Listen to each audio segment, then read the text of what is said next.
Hello everyone, welcome back to the Missing Bricks YouTube channel. Today we're going to be comparing LEGO brand Lord of the Rings minifigures to custom minifigures that I found on Etsy.com. I put an order in about a month ago for a bunch of custom Orakai figures as well as custom Rohan figures. So we're going to be comparing the custom minifigures that I got from Etsy to the LEGO brand ones, see what the pros and cons are, and see if they're actually worth buying.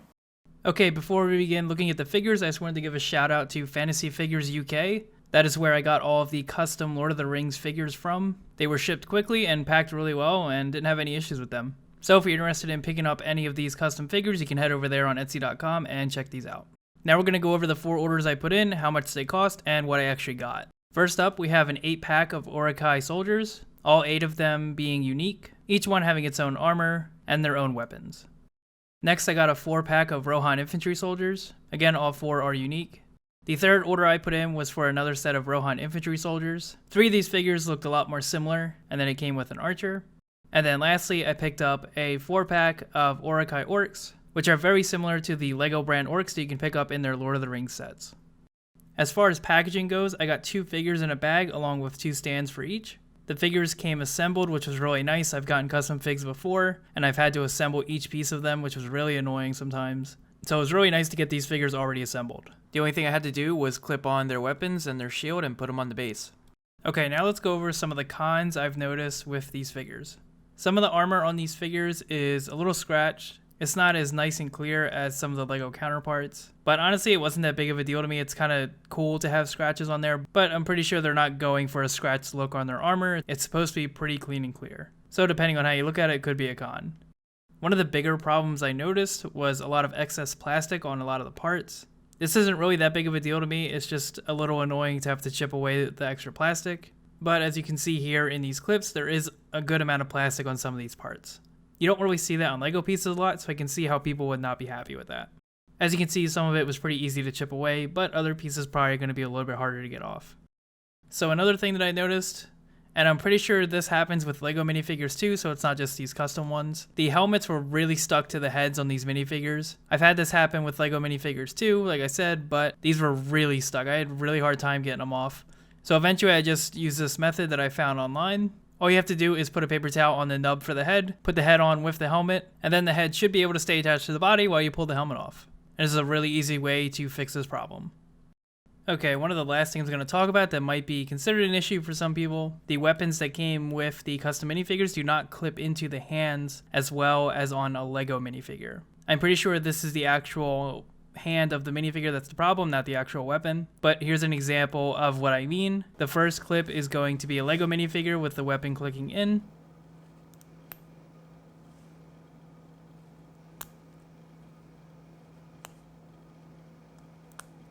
The second clip will be the custom minifigure where you'll barely hear anything when you try to clip the weapon into the hand.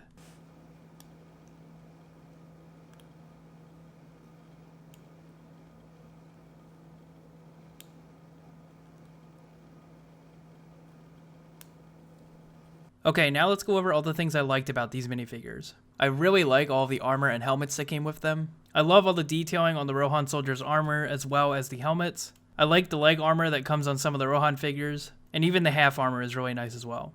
The same thing goes for the Orakai soldiers. I love the printed white hand on the shields and the helmets. I love the chest armor as well as the shoulder plates. The only thing I'm not a huge fan of with the Orakai soldiers are the studs on the back. Some of the soldiers did come with capes that you could put on there, but I felt like you didn't really need capes for those soldiers. I don't remember them wearing them that much in the movies, so I figured I'm not really going to use those. The only time that I would want the studs on the back is for the archers and maybe the crossbowmen, but other than that, I don't really see them being used for anything. All of the Rohan soldiers came with their own green capes, and I think they look really nice. I'm definitely going to keep all those on those soldiers. And as you can see, the armor extends onto the back. Another thing that I really liked about these minifigures was that all of them, except for the 4-pack of Orakai soldiers, had printing on the side of the arms, the side of the legs, and on the back of the legs, which I think looks really nice and was a really nice addition that you don't get from most LEGO minifigures. And lastly, the weapons that came with the minifigures were also really nice. There was a good variety of weapons.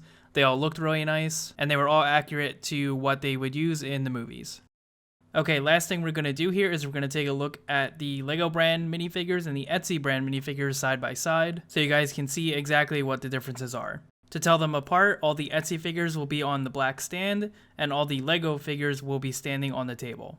LEGO discontinued the Lord of the Rings set, so they don't have a ton of different figures as far as soldiers go, so there's only a few that we can compare to. First, we'll take a look at the Uruk-hai soldier. You can see that the LEGO brand armor is definitely much shinier and cleaner, and the colors are a little bit different, but they're pretty similar. One thing I noticed, and it was only with the 4-pack of Uruk-hai soldiers, their printing was a lot duller than the other custom figures I got. You can see here compared to the LEGO one, it's a lot more dull and not as shiny, and that was only on these 4. I don't know why that is. All the other minifigures that I got, their printing is really nice and shiny compared to the LEGO brand ones. They're pretty similar. So I'm not sure what's up with that, but just wanted to give you guys a heads up about that. You're going to be using armor on the Uruk-hai soldiers most likely, so it's not really that big of a deal, but it is pretty noticeable. Next, we have the Rohan archers. As you can see, the printing on this Etsy figure is much better than the Uruk-hai soldier. It's much more bright and definitely not as dull. There's some nice leg and arm printing on the side, unlike the LEGO minifigure. The quiver on the right has more prominent details, and the arrows are a little bit bigger.